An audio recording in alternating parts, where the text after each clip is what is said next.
And now, around the world and around the corner, it's the David Bowers Awards, bringing the best in indie music to millions of listeners worldwide with your host, the David Bowers.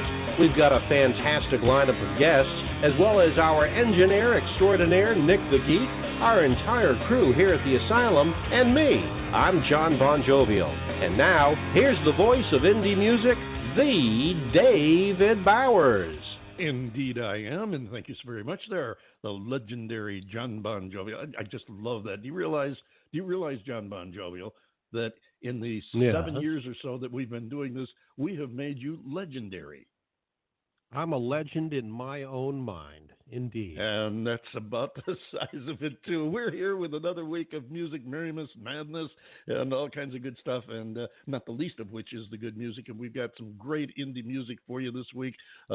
Surprise or two along the way. I think you're going to really enjoy this show, including our opening number by a group who call themselves Delta Phonic. This is Liars.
A little funkaphonic would be another word for it. They call themselves Delta Phonic. The tune, of course, Liars. They're a New Orleans-based duo, and they claim to be inspired by musical giants like Tom Waits and Taj Mahal, Mississippi John Hurt, Dr. John, even Jimi Hendrix. So they have a variety of influences, as many of your better artists do. They kind of experiment with the classic sounds, and the results include lyrics that are kind of between extreme satire and affection and all the other extremes. On stage, They're an all-energy act with surprisingly big sound. They often include a horn section, elaborate costumes, and bizarre banter, which is probably next step beyond what we do, which is inane banter. So what do you think of them, John Bon Jovial? Oh, I liked it, but you left out also a little bit of Wilson Pickett and the OJs. There's some influence there. Yeah, and Funkadelic. I like that. I don't know. Yeah, I don't know how much of a mass appeal it would have. I think it's a kind of a novelty thing, but it's certainly something that I could listen to. I like that kind of music. But, in today's environment, are these millennials and younger really ready for a James Brownsian, Wilson Pickettsian kind of thing? Yeah, no, I understand exactly what you're saying, and I don't have any idea why I just said what I said, which was, no. I have always laughed when I hear somebody, a news person or an interviewer or anybody for that matter, answer a question with, no. It's just totally weird. No. It's not as bad as everybody has gone to being a Valley Girl now. I don't know if you've noticed, one of my pet rants is how everybody answers a question with, so let me tell you this. So the answer to that, it's like everybody's a Valley Girl. They got to start everything with so. That just rankles me. But anyway, moving right along, they're Deltaphonic, and who knows, maybe we'll get them here on the show. You never know. It should be a lot of fun. It's a fun type music. That'd be great. I'd love to talk to them sometime. Yeah, we do like to have fun here. Yeah. We play all kinds of music. Some of it is even good, and including what we just heard. As a matter of fact, we like to think the music we play here is all good. And to your point, John, different strokes for different folks. And the show does tend to try and appeal to all genres, favorites, and all listening audiences. So we do have an older audience. We have some of the younger audience. We do have a cross-generational, and we try to select the music accordingly so that we do have a little bit of something for everybody. I think you're going to catch that from our two guests today. I want to thank Mary Perry, accredited disability representative in Rochester, New York, who underwrites the David Bowers Awards on Rochester Free Radio, which is our flagship FM station in upstate New York. Hello to all of our friends and listeners there in Rochester. Glad to have you with us. Glad to have our listeners around the world with us, because we've got a growing audience. I just picked up a contact in South Africa who was really amazed that I actually answered him. He didn't really, I guess he didn't really expect to get an answer from me, or maybe any answer at all. I don't know, but he showed definite amazement that I had answered him and thanked me profusely, and I was really, really glad to get a chance to talk to him, as I am with all of our listeners. And I love to get the emails and the notifications, although the Facebook notifications can be a bit overwhelming at times. And for those of you who may have posted something and expected me to reply to a notification, I should explain, as I have online several times, that I get so many, and Facebook only lets me go back about an hour or so. Once in a while, I can go back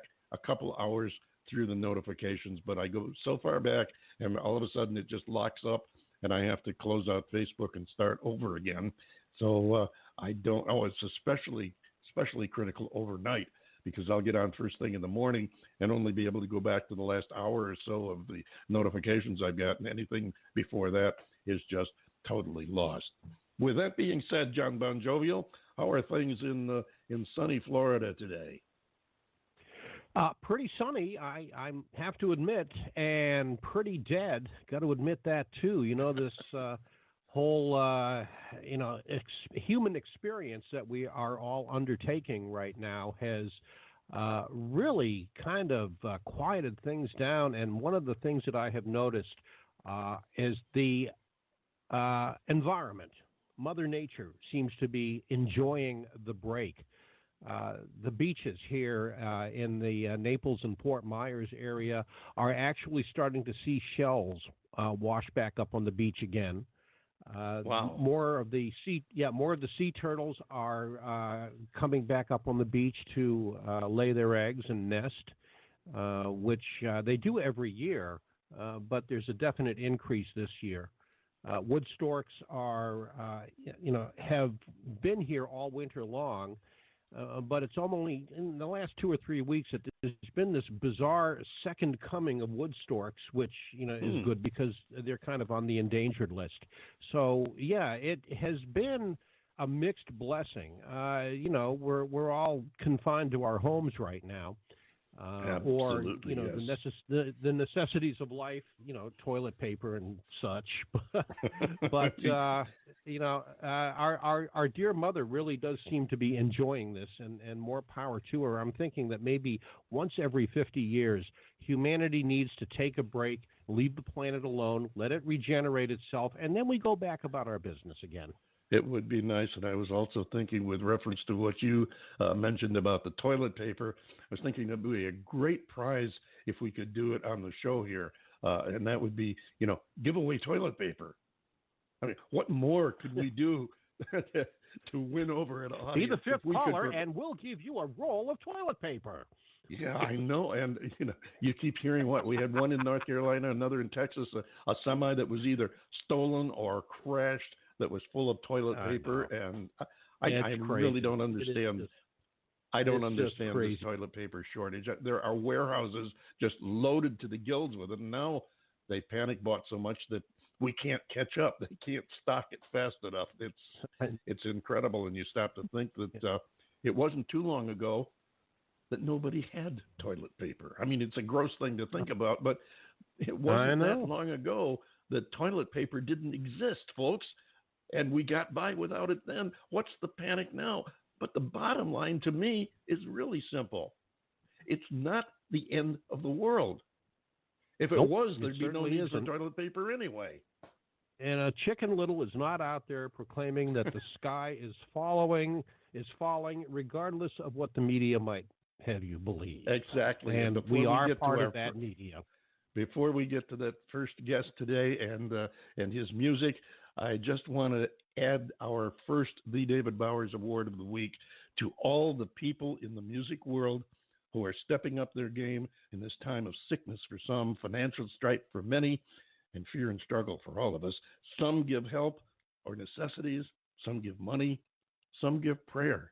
But this is not the time for politics or the blame game, or for old disputes and petty disagreements. This is the time when humans of all nationalities, races, creeds, political or social sects must all come together to help all of us as much as we can. And for those who are uniting to help, we salute you.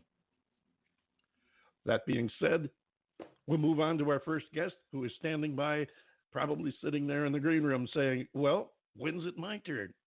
Right now, Brent McCullough, hang in there, because we're going to play the tune that caught my attention and got you invited to be on the show. We'll be talking with you about it in, say, a minute and a half. Here's Brent McCullough with Staying Inside.